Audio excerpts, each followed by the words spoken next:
أعوذ بالله من الشيطان الرجيم. بسم الله الرحمن الرحيم. الرحمن علم القرآن خلق الإنسان علمه البيان. الشمس والقمر بحسبان والنجم والشجر يسجدان والسماء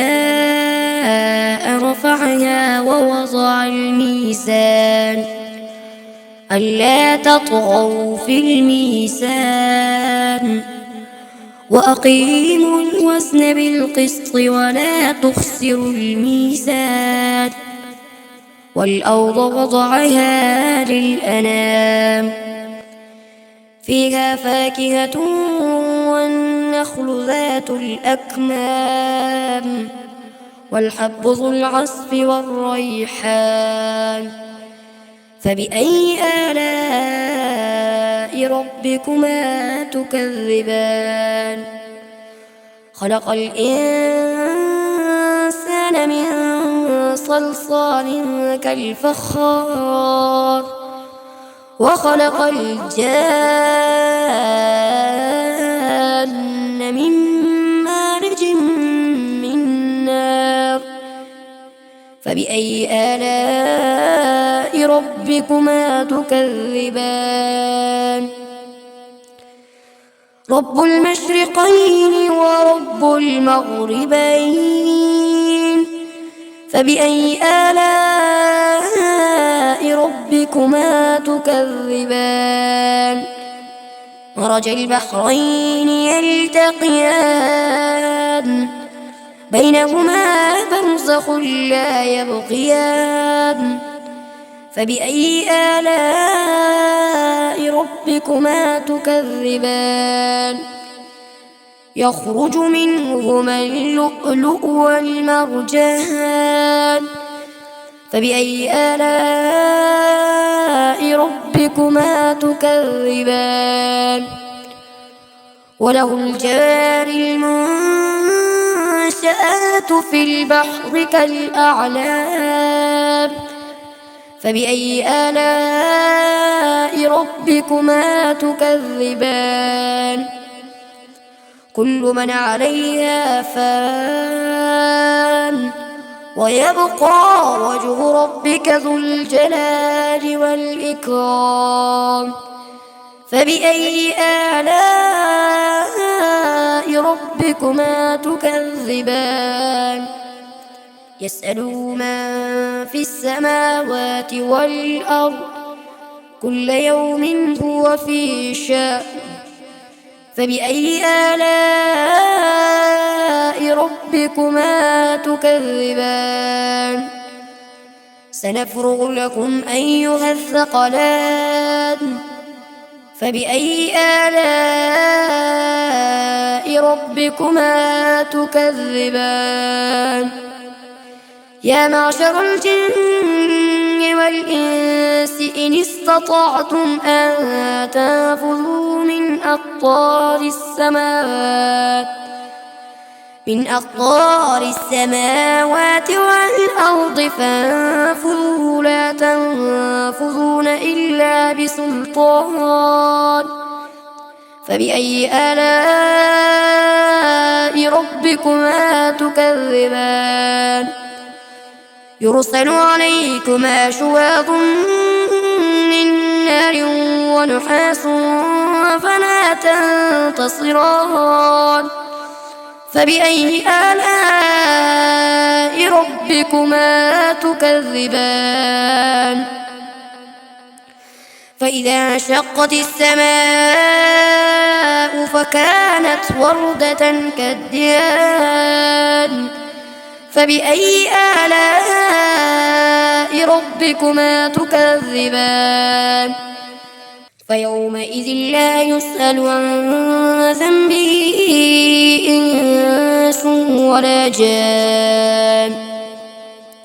فبأي آلاء ربكما تكذبان يعرف المجرمون بسيماهم فيؤخذ بالنواصي والأقدام فبأي آلاء ربكما تكذبان هذه جهنم التي يكذب بها المجرمون يطوفون بينها وبين حميم آن فبأي آلاء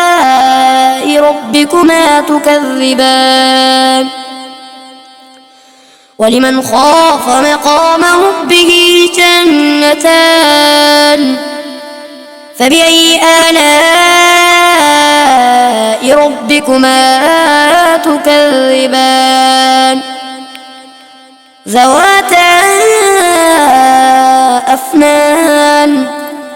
فبأي آلاء ربكما تكذبان فيهما عينان تجريان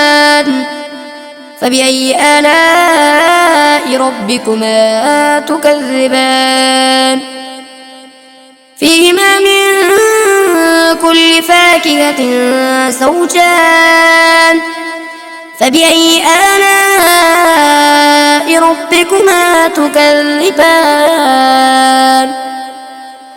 متكئين على فرش بطائنها من استبرق وجنى الجنتين دان فبأي آلاء ربكما تكذبان فيهن قاصرات الطرف لم يطمثهن إنس قبلهم ولا جان فبأي آلاء ربكما تكذبان كأنهن الياقوت والمرجان فبأي آلاء ربكما تكذبان هل جزاء الإحسان إلا الإحسان فبأي آلاء ربكما تكذبان ومن دونهما جنتان فبأي آلاء ربكما تكذبان مدهامتان فبأي آلاء ربكما تكذبان فيهما عينان نضاختان فبأي آلاء ربكما تكذبان فيهما فاكهة ونخل ورمان فبأي آلاء ربكما تكذبان فيهن خيرات حسان فبأي آلاء ربكما تكذبان حور مقصورات في الخيام فبأي آلاء ربكما تكذبان لم يطمثهن إنس قبلهم ولا جان فبأي آلاء ربكما تكذبان متكئين على رفرف خضر وعبقري حسان فبأي آلاء ربكما تكذبان تبارك اسم ربك ذي الجلال والإكرام.